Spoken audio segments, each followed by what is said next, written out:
Y ahora, uy, queda un montón de tiempo. Bueno, cuando te cuando se ponga en uno, le toca llevar. Y cuando se ponga en dos, le toca a nosotros. El que voy yo, y después, cuando se ponga en uno, le toca a mi hermano. Ya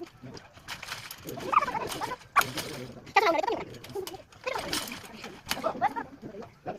la una, le toca a mi hermano. Ahí, dos, bueno, yo voy a aplicar ahora.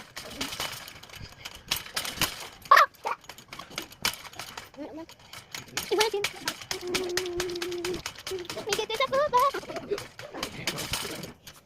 Uy, qué esa copa. Uy, qué esa copa. Perdón. A ver, tiene un